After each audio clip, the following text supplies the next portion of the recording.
Welcome back to the 30-day transformation challenge, week 1, day number 5.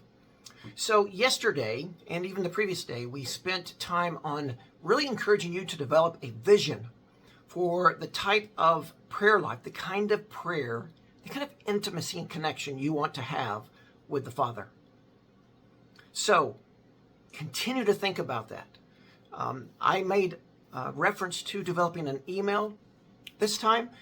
I want you to, if you have not already done that, I want you to develop an email where you are sending your vision to someone who will pray for you.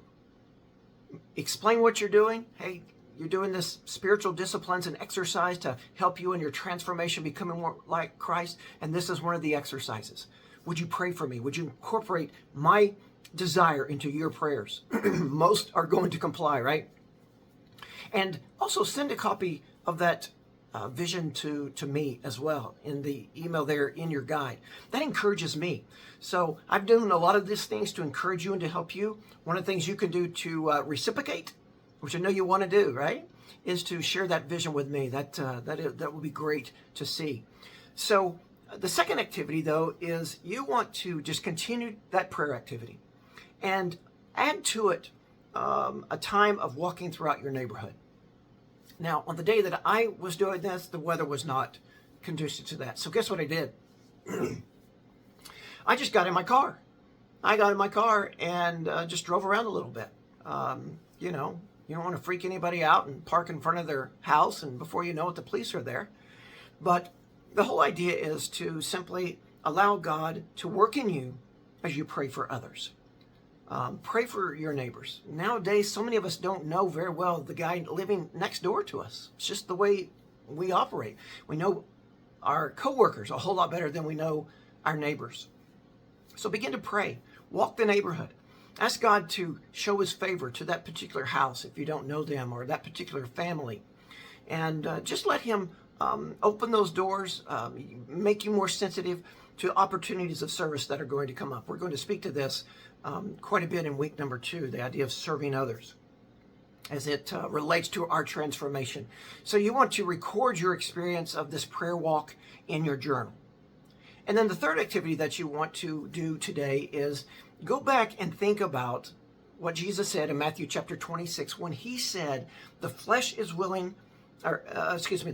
is willing, but the flesh is weak. Boy, don't we all know about that? Paul knew about this. The thing that I want to do, I don't do. And you and I can relate to that. So think about, what are those challenges you have to praying? What are the challenges you've had to just keeping that appointment with God that you put into your calendar? It can be just anything. You get a text and your attention is distracted from what you want to do, or somebody in the family needs something, come knocking on the door, or whatever it might be. What is it that challenge? Probably it's more something internal. You're fighting the flesh. The flesh wants to go do something else. It wants to go eat breakfast. It wants to go out and go to the gym or whatever it might be, and you're fighting that. Write those challenges down in your journal and certainly give them over to God in prayer. And let him work those out in your life. Trust him, okay? This whole transformation process is a matter of trusting in God. That's where you can be guaranteed the results will come from, okay? So do that. Keep that journal going.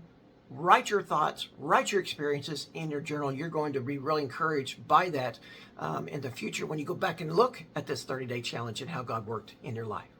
Okay, we'll see you next time.